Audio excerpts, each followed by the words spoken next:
Yo, I'm back. It's your boy Trey from Boas Abound with another episode of Blogging Bout Boas. Um, More of the same, more cool Boas, but I am gonna switch it up a little bit. If you're not following me on my social media accounts, Instagram at Boas Abound and Facebook /Boas Abound. And I actually just started a TikTok account. I was advised from some friends and my wife that I should probably get up to speed and go where the young folks are. I don't know nothing about TikTok. Listen, I'm new to the TikTok world, but go ahead and go follow me on TikTok as well. At Boas Abound. Everything is at Boas Abound. If you haven't been following me on my social media accounts, though, I did introduce something a little bit new this time, and it should be kind of interesting, I think, moving forward. I asked my followers to, just ask general questions. Nothing specific, just general questions about boa constrictors to get my insight and my feedback on, whatever questions they may have. So I got a lot of questions. I don't think I'm going to get to all of them in this video, but what I'm going to do is answer a few of them in the first part of this intro, and then I'll answer a few in the outro. So order of operations: me blabbing, answering questions in the beginning, cool boas, me blabbing and answering more questions at the end. So without further ado, the first question is from TW Constrictors, and this is from Instagram. What's your all-time favorite morph or locality? That is a really tough question, and we're just going to get right into it. But out of all of them, codom and or recessive, I would have to say IMG. And I'm going to just keep it at that because I want to get through the rest of these questions. So question again was, what's your all-time favorite morph or locality? IMG, period. It's that simple. Next. The next question is from Wesley Biggs from Instagram. What is a project you're hoping to prove out? A lot of repetition through my videos because you guys keep hearing me talk about this Spectre project. I'm kind of getting into the Spectre project a little late. I should have spent some dollars and some bigger bucks earlier because right now I'm obsessed with the project. I got a lot of 100%ers and 66%ers that are, Ghost RDR, BEAs, that are VPI, Head RDR, BEA, but no visuals. So I'm most excited right now about the project that is the Spectre in all combinations. All right. Next question is from Ill Weird Oz 108. This is also from Instagram. Would you ever get into localities, and have you ever kept any? I'm a morph guy, and being a morph guy, the vast majority of morphs are going to be, the Colombian type. So I've had like Hog Islands, I've had Surinams in the past just because I wanted to own them. But once I got more focused and this turned from a hobby to a business, I got focused on morphs, and that's what I'm rolling into. So, that's what I'm rolling with and going to continue with. So, I don't have any plans to get into localities, but who knows in the future. Right now, I'm obsessed with Colombians and all type of morphs, Colombian boas, and all type of morphs. So, that's the first couple questions. I know I'm rambling on right now. Let's see some cool boas, and then I'll answer a few questions at the end also. This is another 2020 production. She is a hypo jungle arabesque that is 100% het for call albino. So she's actually from a lipstick line. Love that head stamp. Love the speckling, even though, hypo kind of erases some of that and cleans it up a bit. And so does jungle. But you're left with this beautiful, beautiful girl. And her litter mate is actually available on Morph Market. They look almost identical. The only reason I decided to keep this one over that one is because she's just a tiny bit bigger. But she's eating medium rats as well. This is a gorgeous breed-ready VPI Motley jungle. He's actually been ready to breed for the past 2 years. I just haven't had any use for him for real because everything that I've been pairing up with those same genes has also had IMG, so it's kind of just been like a backup for real. Might toss them up on Morph Market, but guy's awesome, producing plugs, absolutely gorgeous. Just man, I really wish I could use them with something, but like I said, everything I have with his same genes has more genes, and it doesn't conflict with the females that I've been pairing up. So might see this guy up on Morph Market soon. Beautiful, actually Pink Panther VPI Motley Jungle. This is a really awesome looking hold back. He is what I believe to be a lipstick line Aztec jungle that is 66% het for Call Albino, and also possible het Anery 1. Nothing crazy as far as genes go here, but his pattern was just so phenomenal. I had to hold him back. I never seen nothing like it when he came out the goo. So I'm gonna breed him next year and see what pops out. But yeah, I'm 99% sure this is an Aztec jungle. Just because of how wacky that pattern is. When he first came out, he was so pink and red. I thought it was hypo as well, but as he got older, compared to his litter mates that I held back, I've decided that he is not hypo. That's just a really, really nice jungle and that pastel working together. This unique looking boa is a possible super hypo, possible jungle paradox that is 100% het for BPI, as well as possible het blood. So one more time, mouthful, I know. Possible super hypo, possible jungle paradox, 100% het BPI, possible het blood from Red Panther bloodlines. Love that interesting head. Obviously, litter mates of this are, you know, a lot of them, more than half actually, were IMG. And when it was first born, it was really, really dark, but it's starting to lighten up, but it kept these melanated patches. So it has to be some type of paradoxing, because quite a few others in this litter have the same paradoxing traits. This is a 2022 possible super hypo het VPI possible jungle that's also possible het for blood, and it is a Red Panther, from Red Panther lineage.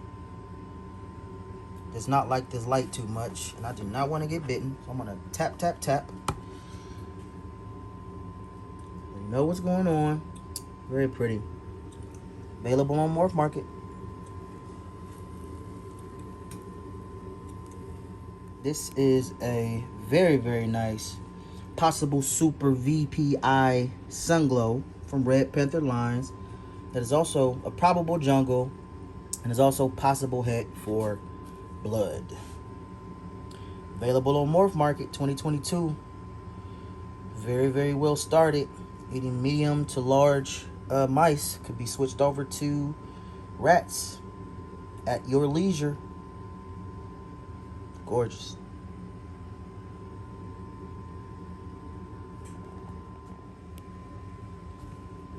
This is an available Red Panther VPI Motley. I thought this thing was going to be an IMG for a real long time. He's also possible het blood. I think that's what that is, to make that really, really deep contrast. Beautiful animal.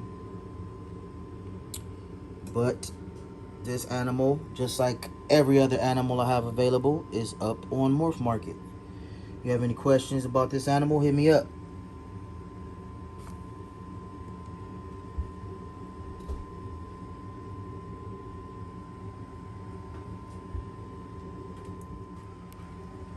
This is a Red Panther possible super VPI Sunglow It's also possible jungle. And it's also also possible het for VP. I'm sorry, het for blood. So one more time. Red Panther, possible super VPI Sunglow, possible het blood. Beautiful. So this is an available 2022 possible super hypo, possible jungle, 100% het VPI, possible het blood. That is up on Morph Market, doing great on medium or large mice. Looking fantastic. This is my big, beautiful albino motley that is supposed to be 66% het for anery. We're gonna try to prove that out this year. Hopefully, we'll see. I said in another video that sometimes as they get older, they can get these black little melanated spots. Oh, that might have just been poop. Yeah, that was poop. Never mind. Ha! She has a couple. She has some on her face too, actually. I'm gonna go on the other side. Yeah, so those melanated spots on her face, that's not dirt. That's actually some paradoxing or whatever. Just some black melanated spots. Been there since I've owned her. But really, really great looking girls. Got some good size on her. Has not ovulated. Been breeding for a few months now. So we'll see if the male can get the job done. If not, cross our fingers and we'll go look forward to next season. But yeah, this is a Cull albino motley that is 66% het for anery. That, my friends, is an ovulation, and a big one at that. Whoo-wee! Been waiting for this one. Good job, little buddy. See, he missed a few times here and there. But there is what I'm most impressed with. Booyah! So this is one of my gorgeous adult snow females. She has a cyst at the moment on the right side of her face. I've been giving her ceftazidime for the past couple months, actually, and it's gone away and it's come back and it's gone away and it's come back. So really not sure what to do at this point. I actually took her to the vet. They said it was nothing to drain. It was all soft or whatnot, nothing hard in there to be removed. So we'll just keep an eye on her. But she's eating fine, she's drinking fine. It's just that annoying cyst on her face that could have been from a number of reasons. The vet couldn't tell me. I was thinking maybe a broken tooth or something from her striking the enclosure, plexiglass, or maybe an infection. Who knows? But she's still gorgeous. She's still a sweetheart. Because of that cyst, I decided to not breed her this season and see what happens next season. But still one of my favorites. Snow is still, to this day, one of my favorite all-time 2-gene bull morphs. Can't get much better than that. As usual, hopefully you guys like this video with the cool boas and then the question and answer at the beginning. Gonna get right back into a few more questions from some followers from Instagram. So gratitude_underground_reptile wants to know, do you have dwarf boas, bro? I mean, I guess technically I have a few. I have bloods and I have some Central American, but as far as dwarfs go, that's really all I have. Like I said before, Colombian is really my bread and butter, so that's what I focus on. Isabel_reptiles from Instagram asked, your best 3 tips when breeding boas. Man, that's hard to just narrow it down to 3. But I'm gonna keep it simple. So husbandry, temperature, humidity, all of that stuff has to be right. obviously make sure that you're pairing up a male with a female. I know that sounds so menial and rudimentary, but you have to make sure that you're pairing a male and a female. So many times people have purchased males as females or females as males. So if you don't know how to probe, if you don't know how to palpate, if you don't know the actual sex of the boa and you don't know how to do it yourself, have somebody else do it that you know and trust, you know, they can get the job done and sex the boas. And then 3, making sure that they're the right age and the right size. So males typically, they say between 18 months they can start breeding. I've never bred a male younger than 2 years, which is 24 months. And actually he's breeding right now for the first time this year, so I don't know how that's going to turn out. Typically my males are closer to 2.5, 3 years. Females 4 to 5 years old and at least 8 pounds. So that, just rambling off the top of my head, are my top 3 tips when breeding boas. Another question, this is from JB_exotics_LTD from Instagram. What's your take on communal breeding /2.2 and such? Meaning when you breed, putting a lot of boas together. So group breeding. I've never done it before. I've usually most I've done is maybe 2 males to 1 female. If the male that I really want to breed hasn't really been doing anything, I'll put in another male, you know, that I wouldn't mind pairing with that female just to get that other male, you know, excited or have some type of competition sometimes. But if the more aggressive male does end up breeding, I don't have a problem with it. It's just, you know, sometimes you put multiple males in to up the ante and give you better odds of getting a viable litter. So, but I've never put multiple females and multiple males in at the same time. That's just me. But, you know, to each his own. Other people have had great success doing stuff like that. JB_exotics_LTD also asked, have you noticed any better results from fasting? I feed year round. I don't stop breeding. I don't stop feeding during breeding season. So, you know, I give them longer stretches and smaller meals, but if my boars are going to eat, I feed them. I don't like power feed or load them on the top end, you know, during the off season and then don't feed them at all during breeding season. Some people do that, but that's not what I do. I keep the same schedule. Unless I see like visible locks or cording, then I don't take them apart or out to feed them. But typically every 2 weeks, if the day comes where it's time to feed and they're together, then I leave them alone. I cycle another week and then I separate them and feed them. If they'll eat, I'm gonna feed them.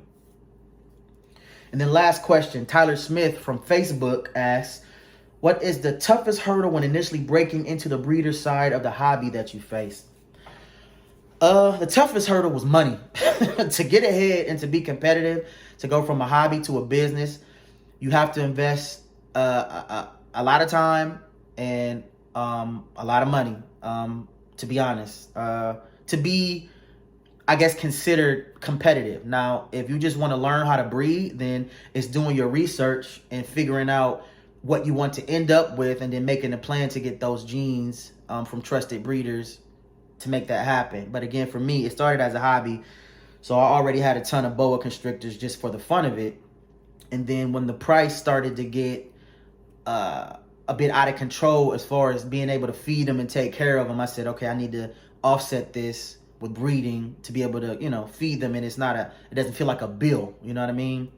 So you just the natural evolution and progression of owning turned up and turned out to be, you know, what it is today. So the toughest hurdle for me in the beginning was the dollar amount and spending certain dollar amounts on high-end animals. I know when I first started, like spending $1,000 on the snake was like a big deal. Like, oh my God, it's $1,000, it's $1,000, man.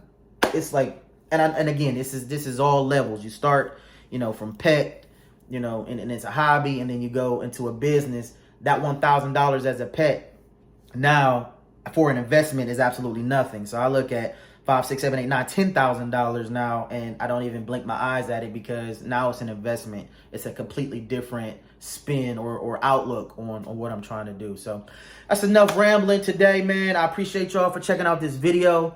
And actually, the BOA giveaway should be finished today. Actually, as I'm speaking, I think there's literally one spot left. So my next video next week probably will give a shout out to the winner and all of that good stuff. So again, I appreciate y'all rocking with me. Appreciate y'all for rocking with me as you always do. Let's continue this momentum. Let's keep it going. Let's keep it going. And always remember, it's Boas over next. Oh my goodness. And always remember, it's Boas over everything. Until next time, peace.